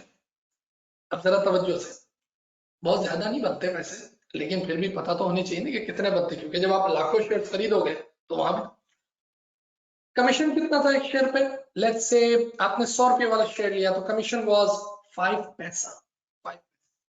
उस 5 पैसे का 14%, ये एक सेल टैक्स भी लगेगा 5, क्योंकि जिस तरह कोई प्रोडक्ट खरीदते हो, you buy Pepsi, Coke, everything, you pay sale tax, तो इस पे भी आपको सेल टैक्स देना पड़ेगा। तो आप जरा सोचें, 5 पैसे का 15-14%, 15% क्या होता है, सही है ना, 1 पैसा भी नहीं बन रहा होता, तो वो आधा पैसा बनेगा या इस तरह, ठीक है। तो एक चीज आपको ये भी दिमाग में रखनी है कि यू हैव टू पे सेल टैक्स।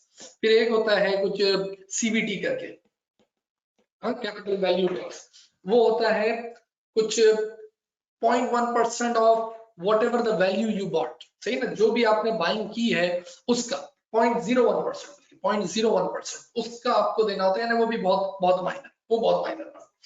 अच्छा, फिर जो सबसे अहम चीज है वो जरा सुन लें, वो ये है, तवज्जो से बता देखें, 100 रुपए का शेयर लिया, ठीक है, तवज्जो से, और आपने बेचा 110 का, ठीक है, चाहे उसी दिन बेच दिया 110 का, प्रॉफिट कितना हुआ, जिसको मैंने लास्ट मीटिंग में कहा था, कॉल इट कैपिटल गेन, सही ना, कैपिटल गेन। कैपिटल गेन कितना हुआ, 10। तवज्जो से, ये सारी कमीशन तो लगेंगे ही ना, ये तो 10 पैसा, 3 पैसा, 5 पैसा, ये तो लगेगा, लेकिन आपको मुनाफा कितना हुआ है, 10 रुपए। तो जरा ये सोचें कि टैक्स डिपार्टमेंट, वो सेल टैक्स वाले लोग अलग हैं, वो एक अलग कहानी है। I am talking about now income tax. तो आप जरा सोचें, जो टैक्स डिपार्टमेंट बोलेगा कि भाई ये जो घर आप 10 रुपए लेके जा रहे हो, विच यू हैव अर्न, सही ना, फ्रॉम दिस कैपिटल मार्केट, जरा उस पे भी तो टैक्स भी तो दो, वो हमारा हिस्सा है, वो एकेडी ब्रोकरेज हाउस उसका हिस्सा नहीं है, वो हमारा उसका हिस्सा नहीं है, वो हमारा हिस्सा है, उन्होंने कमीशन अर्न कर लिया, उनसे हम अलग लेंगे इनकम टैक्स और वॉट एवर साल के आखिर में जो, लेकिन आपने जो अर्न किया उसके पैसे भी तो दो। तो अब आप बोलेंगे उसके पैसे क्या होते हैं भाई, तो उसके पैसे ये हैं कि अगर आपने 1 साल के अंदर अंदर ही बेच दिया शेयर, यानी अप टू 1 ईयर, तो इस वक्त जो रेट चल रहा है वो है 15%, यानी 15% आपको कैपिटल गेन टैक्स देना पड़ेगा। कितना हो गया भाई, 10 रुपए का 15% कितना हो गया, 10 रुपए का 10% कितना होता है, 1 रुपया, यानी 1.5 रुपया तो यही हाथ से चला गया, 1.5 रुपया, तो अब बचा कितना, 8.5 रुपए। यानी आप सोच रहे थे कि मेरे 1 लाख शेयर बिके, मेरे 1 लाख शेयर बिके और एक शेयर पे मैंने 10 रुपए कमाए, तो 1 लाख शेयर पे कितने कमाए मैंने, 10 लाख रुपए कमाए, 10 लाख नहीं कमाए, 8.5 लाख कमाए, क्योंकि 15% तो बोलेगी भाई, एनबीआर को देना पड़ेगा कि टैक्स है, सही है ना। उसके बाद कमीशन वगैरह वो सारी कैलकुलेशन अलग है, तो ये दिमाग में आपको रखना है। अच्छा, अगर आप अप टू 1 ईयर हैं तो कुछ 15% है। इसी तरह अगर आपने शेयर्स होल्ड कर लिए और आपने अगले साल बेचे, 1 से 2 साल का एक स्लैब है, एक है 2 to 4 इयर्स का, और अगर आपने 4 साल और उससे ज्यादा रखे तो हो जाएंगे एग्जेम्प्ट। तो फिर सरकार कहती है मैं कोई कैपिटल गेन टैक्स आपसे नहीं दूंगी, क्योंकि आपने इतनी इन्वेस्टमेंट फंसा के रखी और आपने हमारी मार्केट को लिक्विड रखा, इतना सपोर्ट किया इकोनॉमी को, and you know keep it for 4 years, more than 4 years, there is no capital gain tax. जैसे प्रॉपर्टी के साथ कि प्रॉपर्टी में पहले ये होता था ना कि जिस घर में आप रह रहे हो, अगर वो घर आप बेच देते थे तो क्या होता था, सरकार आपसे टैक्स नहीं लेती थी अगर आपने 3 साल तक रखा था। लेकिन अब मेरा ख्याल है वो भी बढ़ा के कुछ 8 साल कर दिया, शायद 8 साल, 6-8 साल कर दिया, कि अब आपको जिस घर में आप रह रहे हो, अगर आप 8 साल तक रहोगे और 8 साल के बाद अपने घर को बेचोगे, फिर कोई कैपिटल गेन टैक्स नहीं, वरना कैपिटल गेन टैक्स देना पड़ेगा सरकार को। तो ये 1 से 2 साल, बल्कि मैंने इधर कहीं लिखा था इसका रेट, हाँ 12.5%, और फिर एक था कुछ 7.5, 7.5%। अगर आपने उसी वक्त खरीदे और बेच दिए, सरकार ने सबसे ज्यादा टैक्स का 15% है। विद इन द ईयर अगर आपने बेच दिए 15% कैपिटल गेन टैक्स। और कैपिटल गेन कैसे कैलकुलेट हुआ, your buying price and your selling price, और उसका जो गैप है वो कैपिटल गेन है, सही है ना, वो कैपिटल गेन। अगर 1 से 2 साल आपने रखे शेयर, यानी 1 साल से ऊपर, और second year in between 1 and 2 years, तो फिर क्या होगा, द सेकंड ईयर एंड यानी before the second year and, तब आपने बेचा तो यू विल हैव टू पे 12.5%, 2.5%। और अगर 2 से 4 साल के दरमियान बेचा तो फिर 7.5, और 4 साल से ऊपर रख लिया तो उसको एग्जेम्प्ट कर दिया। यानी असल में मार्केट को सम टाइम पुश करने के लिए, ऊपर ले जाने के लिए भी इन CGT tax, capital gain tax में सरकार खेलती है। जितना टैक्स बढ़ेगा, जैसे मैंने थोड़ी देर पहले बात की, जितनी रिक्वायरमेंट बढ़ेगी, जितना रेगुलेटर डिग डाउन करेंगे आपको जितना जानकारी आपकी लेंगे, उतना you come out of the market कि नहीं मुझे अपने बारे में नहीं बताना। बहुत सारे लोग ग्रीन कार्ड गिव अप कर देते हैं, स्पेशली जो बड़े सेट है, वो ग्रीन कार्ड यूएस का मिलता है गिव अप कर देते हैं। क्यों बोलते हैं, यार ग्रीन कार्ड लेने के चक्कर में पाकिस्तान की सारी इनकम डिस्क्लोज करनी पड़ेगी, दे डोंट वांट, सही है ना। मुझे जैसे लोग तो कर देते हैं, लेकिन ये है कि जैसे मैं खुद पर्सनली लोगों को जानता हूँ जिन्होंने बाकायदा एयरपोर्ट पे छोड़ दी, बोला नहीं चाहिए, बोला इतनी बड़ी फैक्ट्रियों के बारे में कौन बताएगा जिसमें इतना उल्टा सीधा काम हो रहा हो। It works. तो जितना रेगुलेटर आपको डिग डाउन करेगा, you will come out of the market, सही है ना। आप बोलोगे नहीं, बिल्कुल इसी तरह जितना ये टैक्स के रेट्स ऊपर जाएंगे उतना मार्केट नीचे जाएगी, क्योंकि लोग जो है वो तभी जब बजट आ रहा होता है तो उस वक्त सबकी नजर होती है कि हाँ भाई इस दफा गवर्नमेंट क्या रिलीफ देती है to an investor, those who are coming in the stock market. तो उस वक्त वो भी आपको देखना होता है कि अगर है, मिसाल के तौर पर इस दफा सीजीटी में कोई रिलीफ मिलने वाला है, नेक्स्ट डे मार्केट आपको ऊपर मिलेगी, सही है ना, बहुत स्ट्रॉन्ग ऊपर मिलेगी। ओके, थोड़ी गुफ्तगू आगे बढ़ाते हैं। तो अब ये दिमाग में आ गया कि कैसे प्रॉफिट लॉस कंप्यूट करना है। अच्छा, उसके बाद ये बात कर चुके, ऑलराइट, इस पे हो गई, सीडीसी पे भी हमने बात कर ली, और मैंने आपको बता दिया कि you have to have CDC investor account, and by default आपने ये नहीं हर दफा ईमेल करना है, समटाइम यू फॉरगेट इट, तो बाय डिफॉल्ट आपने अपने वो चीजें, सही है ना। इसी तरह how to bring in cash and how to withdraw cash, we discussed. Okay, sometime ऐसा भी होता है कि आपके एक ब्रोकरेज हाउस पे शेयर्स है, सही है ना, और आप उसको दूसरे ब्रोकरेज हाउस में ले जाना चाहो, तो ये भी हो सकता है। जरूरी नहीं कि सिर्फ आप कैश ही लेके आते हो, sometime you brought in shares कि भाई मेरा आरिफ हबीब में अकाउंट था, अब मैं एकेडी की तरफ लेके आ रहा हूँ, एनी एक्सवाइजेड रीजन, तो आप इधर से उधर भी मूव कर सकते हो। अच्छा ठीक है, वेरी इंपॉर्टेंट, इस पे भी हो गई बात। अच्छा अब आते हैं interesting topic, this is your account, ठीक है। इस अकाउंट से आप बाय कैसे करोगे, व्हेन यू हैव कैश, जब आपके पास क्या होगा, कैश होगा। अब मैं बहुत तवज्जो चाहूंगा, बड़ी मजेदार बात है, अभी ये रोलर कोस्टर है, सही है ना। ऑल्दो मैं एडवाइस आपको नहीं करूंगा, जब मैं जहां बोलना होगा वहां मैं बोलूंगा अपनी एडवाइस के नहीं ये चीज करने। अकाउंट है एंड यू हैव कैश 1000, आपके पास 1000 रुपया कैश, लेकिन आपके दिल में ख्वाहिशात ज्यादा है, सही है। आपके पास कैश है 1000 रुपया, और आपने कहा कि नहीं मेरे दिल में ख्वाहिशात ज्यादा है, मुझे एक ऐसा शेयर लेना है जो कि शेयर है 1 रुपए का, सही है ना, ठीक है। बल्कि एक काम करते हैं, इसको 1000 नहीं करते, इसको 1 लाख करते हैं, बड़ी फिगर देख के मजा भी आ रहा होता है ना। 1 लाख रुपए आपके अकाउंट में पड़े, और एक शेयर है जो कि शेयर प्राइस क्या है, वो है 1 रुपए का शेयर, और आपको ऐसा लगता है कि ये शेयर जो है ना 2 रुपए का हो जाएगा। आप 1 लाख रुपए से कितने शेयर्स खरीद सकते हो? You can buy 100,000 shares. 1 lakh रुपए पड़े, 1 रुपए का शेयर है, तो आप 1 लाख शेयर्स बाय कर सकते हो। कर सकते हो? अच्छा, अब सुनिए, लेकिन मैंने अभी आपसे कहा कि आपके दिल में ख्वाहिशात ज्यादा है। अच्छा, जब आप 1 लाख शेयर्स बाय कर लोगे और अगले दिन जब वो 1 रुपया बढ़ जाएगा, तो आपकी इक्विटी कितनी हो जाएगी? आपके पास 1 लाख शेयर्स पड़े थे ना, आपको शेयर 2 रुपए का है, 2 लाख हो गए, यानी आपको एक दिन में मुनाफा कितना हुआ? 100,000। सही है। लेकिन आपने कहा कि नहीं, मेरे दिल में ख्वाहिशात ज्यादा है, मेरे पास कैश 1 लाख है।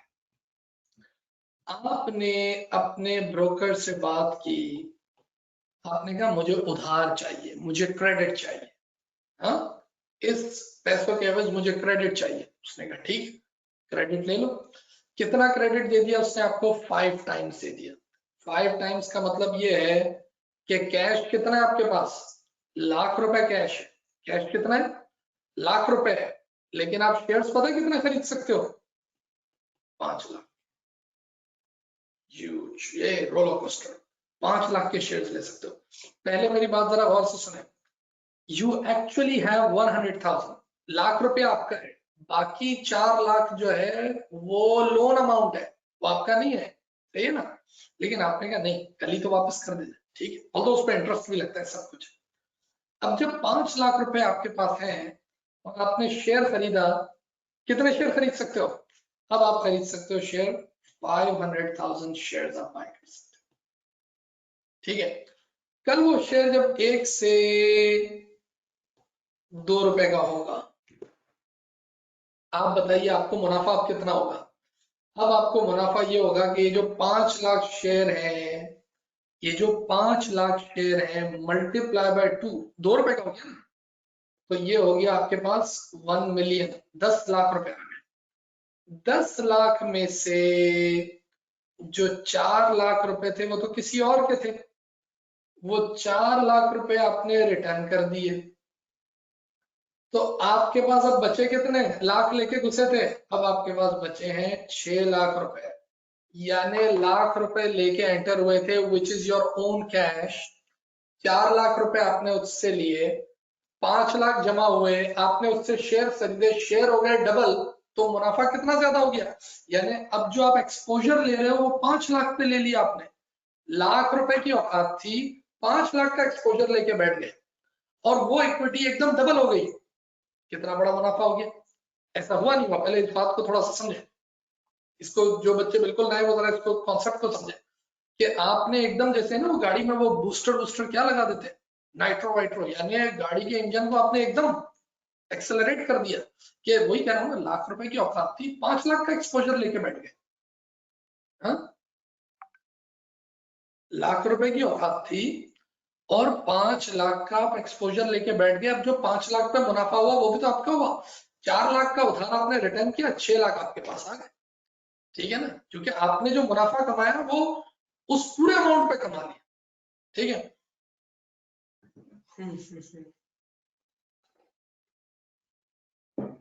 ठीक है भाई,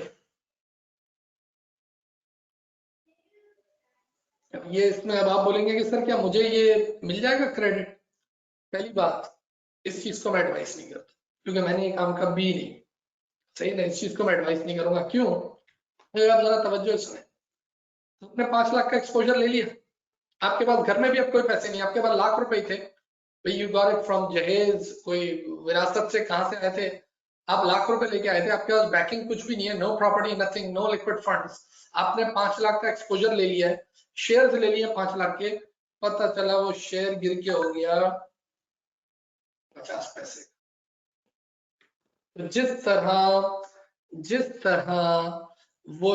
जिस तरीके से वो प्रॉफिट डबल हुआ था, वो लॉस भी तो डबल होगा।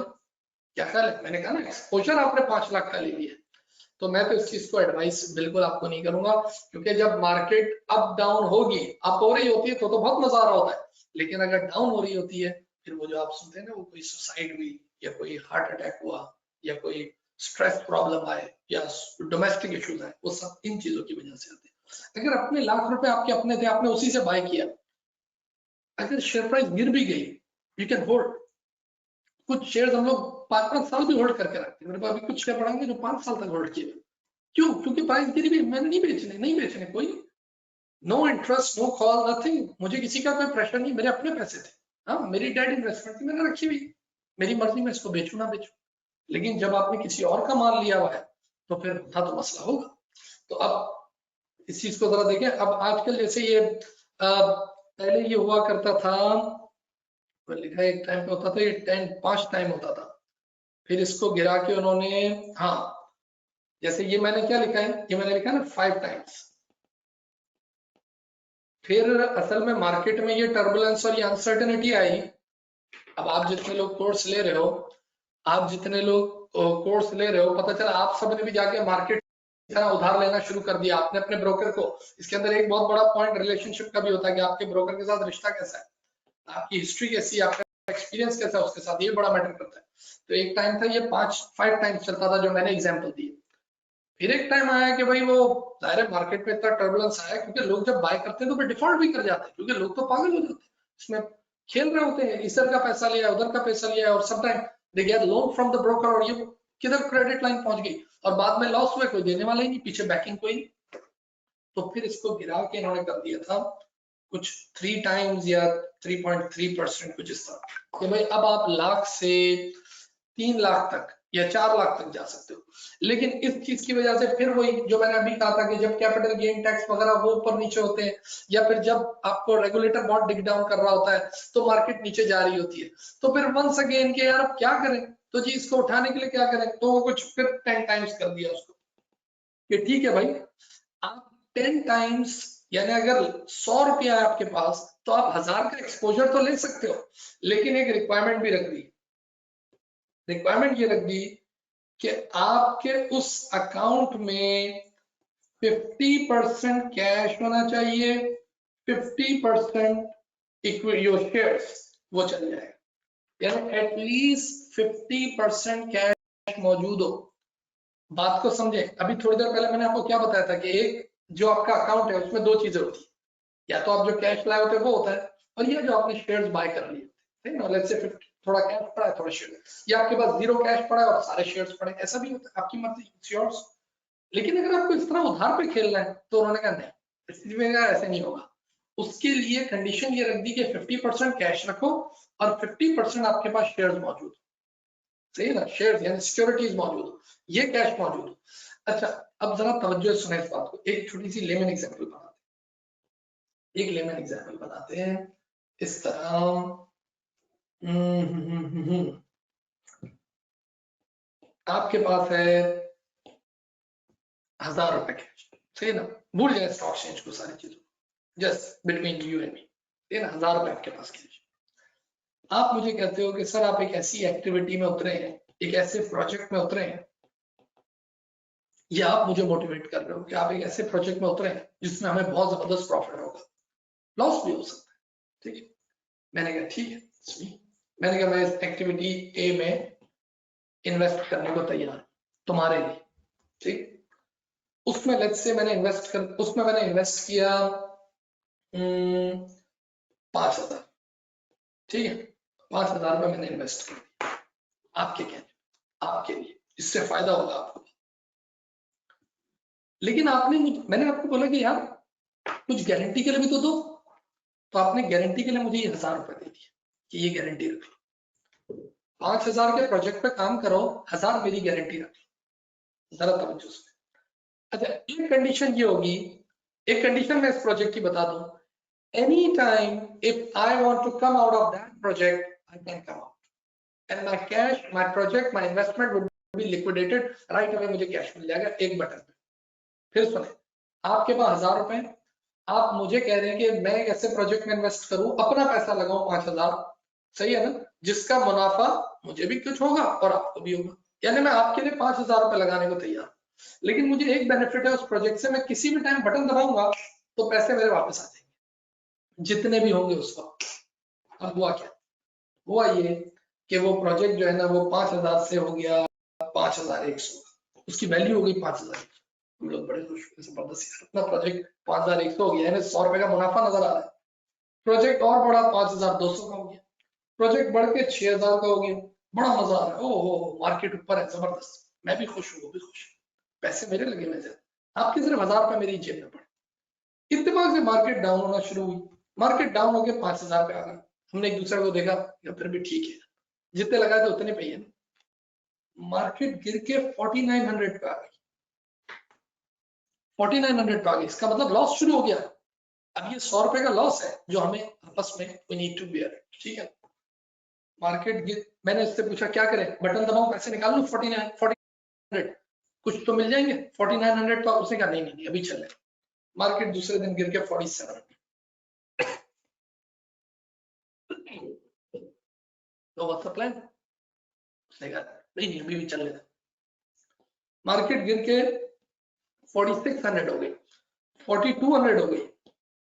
आप बताइए जरा, सोच के थोड़ी देर सोचें, किस टाइम पे आके मैं उससे पूछूंगा भी नहीं और मैं डायरेक्ट बटन दबाऊंगा और पैसे बाहर निकाल लूंगा।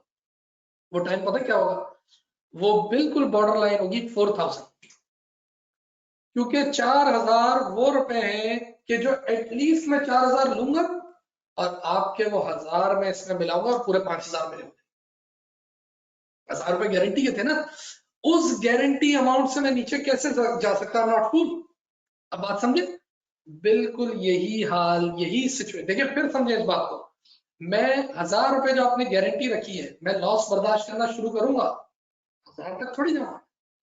1000 से नीचे जैसे ही वो 4000 के करीब आएगा, मैं बोलूंगा सॉरी, अब मैं तुमसे पूछने को भी तैयार नहीं हूं, बटन दबाऊंगा पैसे निकाल लूंगा। पैसे निकले 4000 में, 1000 आपकी गारंटी के थे, 5000 पूरे हो गए, थैंक यू टाटा। मैं ऐसे लॉस थोड़ी लेने बैठा। बिल्कुल यही सिचुएशन को अब आप उस पर रखिए, एग्जैक्ट यहाँ भी ऐसे ही होता है। आपके पास कैश होना चाहिए, क्यों? क्योंकि अगर मार्केट, आपने तो लोन ले लिया, वही जो भी मैंने कहा 5 टाइम्स 3 टाइम्स 10 टाइम्स, इतना ह्यूज एक्सपोजर लेके आप बैठ गए। अब क्या करें, वो ह्यूज एक्सपोजर लेके बैठ गए। अब होगा ये कि वो जो ब्रोकर है ना, वो भी देख रहा है कि यार देखो लॉस शुरू हुआ, लॉस शुरू हुआ, तो वो 100% तक वेट नहीं करेगा, वो 90% पे ही आपको कॉल दे देगा, जिसको हम कहते हैं मार्जिन कॉल। वो कॉल दे देगा कि भाई आज पैसे अब चाहिए, अब लिक्विडेट करो उसको फौरन। इधर तो मैंने बटन दबाया था ना, उधर वो आपको बोलेगा वरना अकाउंट सीज करेगा, सही ना, अकाउंट सीज करना पड़ेगा। उसकी वजह यही है कि अब जो आपने गारंटी पैसा रखा हुआ था वो 90% खत्म हो चुका है, बिल्कुल एंड पे अब आप आ गए। तो अब आपको खत्म करना पड़ेगा सारी आपकी इन्वेस्टमेंट और शेयर कैश वगैरह वो सब बेच के वो पैसे अपने जेब में डालेंगे, because he is not there to take the loss. Loss और प्रॉफिट आपने लेना है, it was your risk, exposure आपने लिया था। अगर यही चीज डबल हो जाती, इट्स योर प्रॉफिट, सिर्फ आपको कैपिटल गेन टैक्स और वो अलग कैलकुलेशन। लेकिन जब ये नीचे आ रहा है, किसी और का पैसा है, तो वो उस पैसे के 90% पे आके फिर आवाज मार देता है। इसको कहते हैं जब कभी सुनते हो मार्जिन कॉल आ ये चीज, ठीक है। तो वैसे अमूमन ये एक आपके उसके रिलेशन पे होता है, लेकिन मैं कभी इस चीज में कभी पढ़ा नहीं है। ऑल्दो मैं ऐसे बहुत सारे लोगों को जानता हूँ, they are players, risky players, वो खेलते हैं अपने से नहीं होता, अपने रात को नींद जो है ना वो बहुत पुरसुकून चाहिए, सही ना, बहुत ही सुकून की नींद चाहिए, और इससे नींद सुकून की नहीं आती है। मैं मानता हूँ इससे आप रोडपति से करोड़पति बनते हो, लेकिन करोड़पति से फिर आप रोडपति क्या, कभी कभार तो पति भी रहने के काबिल नहीं।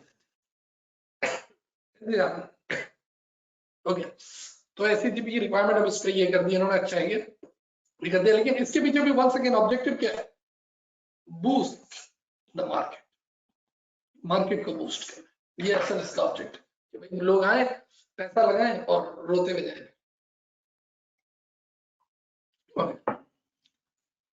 मार्जिन कॉल का मतलब मैंने आपको बता दिया कि वही, इसको मैंने मार्जिन कॉल कहा कि भाई जब वो बिल्कुल नीचे आ गया था 4000 के करीब, मैंने इसको आवाज मार दी और भाई इमीडिएटली लिक्विडेट करो उसको। समटाइम आपकी मार्केट, पूरी मार्केट हॉल्ट हो जाती है, स्टॉप डाउन, मैंने पहले 45 मिनट्स के लिए होती थी, अब 60 मिनट्स के लिए हो जाती है।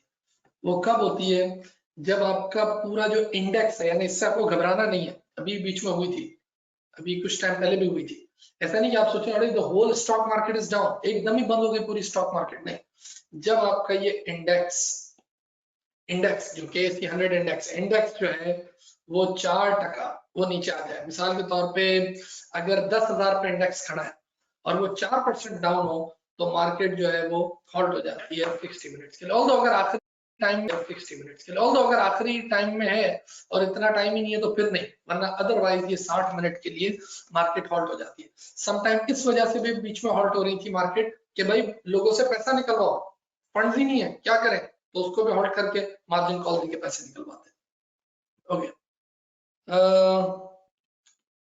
एक चीज और मैं यहाँ पर बात कर लूं और फिर उसके बाद हम इसको कंप्लीट करते हैं। नेक्स्ट, वैसे तो मुझे इससे ज्यादा जाना था लेकिन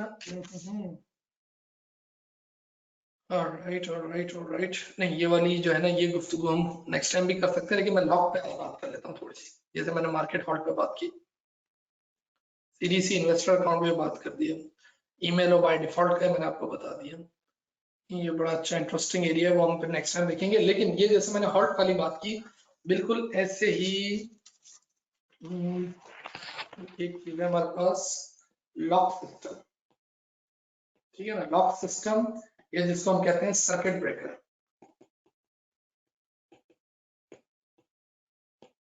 लॉक सिस्टम या सर्किट ब्रेकर,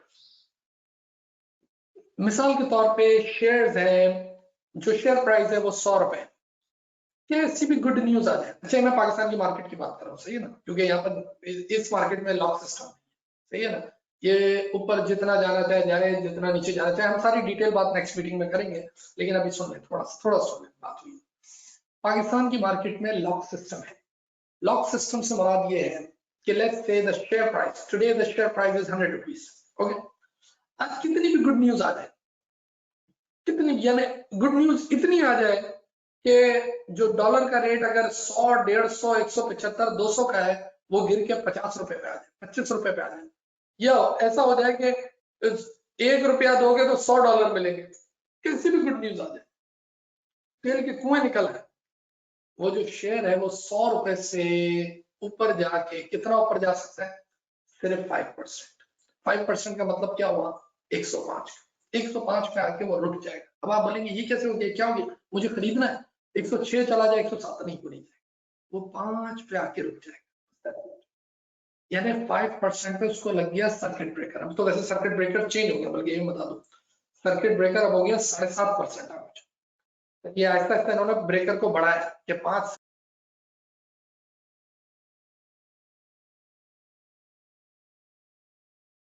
तो 5.5, 6, 6.5 इस तरह किया था, अब 7.5% है।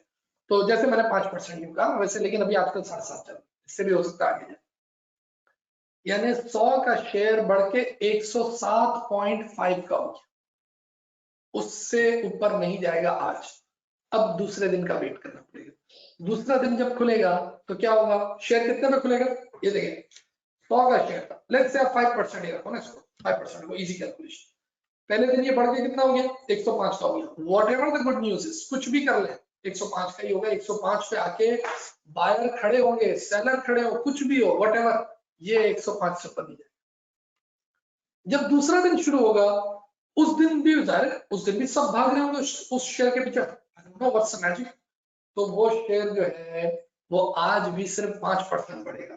105 का 5% बढ़ के लेट्स से 110, 110.5 इस तरह, सही है ना, लेट्स से 111 हो गया। अब तीसरे दिन का वेट करना पड़ेगा, फिर वो 5% बढ़ेगा, और इस तरह, यानी इस तरह स्लोली हर रोज हो जाएगा और 400 रुपए तक जाएगा। इसको कहते हैं अपर फ्लोर लग गया, सर्किट ब्रेकर लग गया, ट्रक कंप्रेसर ऑफ हो गया, मार्केट चलती रही but that particular share would stop, इसको कहते हैं अपर लॉक। बिल्कुल इसी तरह एक चीज होती है लोअर सर्किट, कितनी भी बैड न्यूज आ जाए, बदतरीन न्यूज, कंपनी का चेयरमैन चोर हो गया, सीईओ को जेल हो गई, सारी इन्वेंटरी को आग लग गई, और ओ भाई कुछ भी, 100 रुपए से गिरेगा कितना हो, 5%। लेकिन अभी तो खैर मैंने आपको लॉक बता दिया, चेंज हो गए, 5% गिर के कितना हो गया, 90, कुछ भी हो गया 90, अगले दिन फिर गिरेगा 95 का 5% से गिर के आएगा। तो ये लॉक सिस्टम इसलिए लगाए हैं ताकि कोई मार्केट को एकदम बिल्कुल ऊपर ना ले जाए और बिल्कुल गिरा के नीचे ना ले जाए, क्योंकि उसकी वजह यही है कि जब पहले लॉक सिस्टम नहीं थे तो एक ही दिन में ये 100 रुपए का शेयर जीरो भी हो जाता था, एकदम हार्ट अटैक गॉन। अगर सोचे ना, अगर लॉक ना हो तो ये 400 पे जाएगा, 400 से आधे मिनट बाद गिराएंगे इसको, 200 बनाएंगे, 200 से 2 रुपए कर देंगे, 2 रुपए से 400 कर देंगे, तो पता नहीं क्या हो जाएगा। लेकिन जाहिर है वो मार्केट, अभी मैंने आपसे कहा कि देयर आर फ्यू प्लेयर्स, तो वो तो खेलते हैं। इसी वजह से इन मार्केट्स में लॉक लगाने होते हैं, लेकिन ये लॉक भी इनएफिशिएंसी लाता है। अच्छी चीज तो नहीं है ना लॉक। आप सोचें आज आपके हाथ में शेयर है, बस ये बात करके खत्म करते हैं, नेक्स्ट टाइम ब्लॉग पे बात करेंगे, नेक्स्ट टाइम मैं लाइव ट्रेडिंग पे बात करेंगे, दोनों चीजें बल्कि साथ ही बहुत अच्छा है। तो मैं कुछ ह्यूमन बायसनेस भी लाना चाहता हूँ, और कुछ ऐसी जो हम कैलकुलेशन की गलतियां करते हैं वो भी इसमें लाना चाहता हूँ। बड़ा अच्छा ये इंटरेस्टिंग टॉपिक। जरा सोचिए, आज आपके पास शेयर है, you are in New York stock exchange, आपके पास 100 रुपए वाला शेयर है, $XYZ शेयर्स में, आपको आज की तारीख में बेचना है किसी भी कीमत पे। आप चाहते हैं यार वो 99 पे बिक जाए, नहीं 98 पे बिक जाए, 97 पे बिक जाए, 95, 80 पे बिक जाए, 70 पे बिक जाए, I have to sell it. मुझे बेचना है और मुझे आज ही की फ्लाइट लेके निकलना है, ये कोई भी हो जाए। आप बताएं, अगर आप पाकिस्तान की मार्केट में होंगे, you can not sell it, क्योंकि जैसे ही आप अपने शेयर बेचना शुरू करेंगे उसकी प्राइस गिरना शुरू होगी, 99, 98, 97 है, लेकिन आप तो बेचना चाहते हो, 95 पे आके उसको लॉक लग जाएगा। अब आप बोलोगे मुझे बेचना है यार, 80 रुपए में ले लो, 70 रुपए में ले लो, बेच ही नहीं सकते, लॉक लग गया, स्टॉप, सर्किट ब्रेकर। इसी वजह से इन मार्केट्स को, ये market liquid markets, in markets के लिए एक बात ये भी कही जाती है कि इनएफिशिएंसी और अपनी जगह, लेकिन एक जो इलिक्विडिटी का मसला है कि भाई ये लिक्विड नहीं है। लिक्विड का मतलब, अगर फॉरेन इन्वेस्टर को आज रात को भागना है, जो उसने अपना मिलियंस और बिलियंस ऑफ डॉलर लगाया हुआ है मार्केट्स में, और उस मार्केट से उसको निकल के आज उस गोरे को हटना है, कैसे हटेगा? तो लॉक लगा। इसी तरह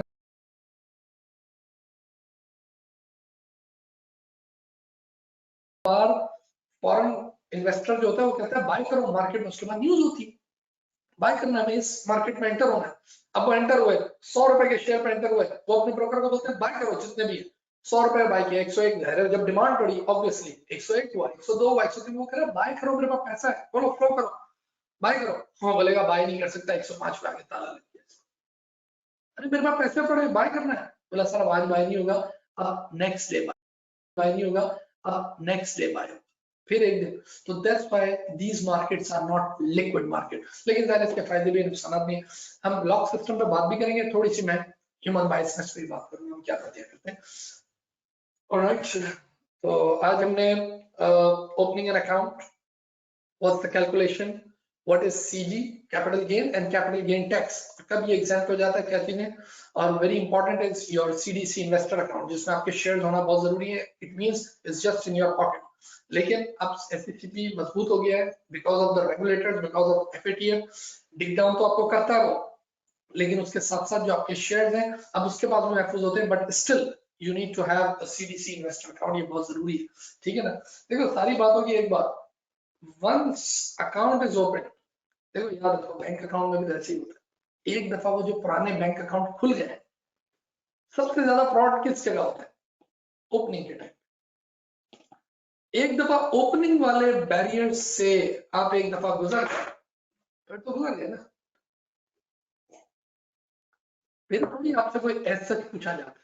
रेगुलेटर की भी ज्यादा नजर, वो उनको प्रेशराइज क्या करता है भाई, ultimately these broker house what they want, you buy shares, you sell shares, whatever the money is, उनको क्या फर्क पड़ता है, they have to earn commission। इस तरह बैंक मैनेजर की दिली ख्वाहिश क्या होती है, पैसा लाओ जितना ला सकते हो, हमारी बैंक को लिक्विड करना है, हमारा हम तो चाहते हैं ज्यादा से ज्यादा अकाउंट खुले, ये तो रेगुलेटर की रिक्वायरमेंट है। इसी वजह से अकाउंट ओपनिंग एक दफा वहां पर अगर वीकनेस हुई और लूप होल हुए और आप एंटर हो गए, फिर उसके बाद तो गेम चलती रहती, उसके बाद तो गेम चलती रहती, ठीक है ना। लेकिन एक दफा अकाउंट ओपनिंग में, इसीलिए ये चाहे आप ऑडिट और क्लाइंट की बात करें, ये आप कॉलेज एंड स्टूडेंट की बात करें, once you have a bad student, एक दफा आपने शुरू में गलती कर दी और एडमिन ने से इसको स्क्रूटनी नहीं की और गलत बच्चा आ गया, फिर वो एक गंदी मछली, तो you know messed up everything. तो यहाँ भी यही बात है कि अकाउंट खोलने के टाइम पे अगर वो एक दफा खुल गया, तो ये खैर ये सारी गुफ्तगू हमने की, फिर हम लॉक पे आए, हॉल्ट पे आए, मार्जिन कॉल की बात की, हमने क्रेडिट की बात की, और जिसको मैंने आपको एडवाइजेबल किसी हद तक आगे ना करें। फिर नेक्स्ट मीटिंग में hopefully will see live trading और we talk about upper lock. मैं देख लेता हूँ कैसे इसको करना है, ठीक है। Alright, thank you, bye bye.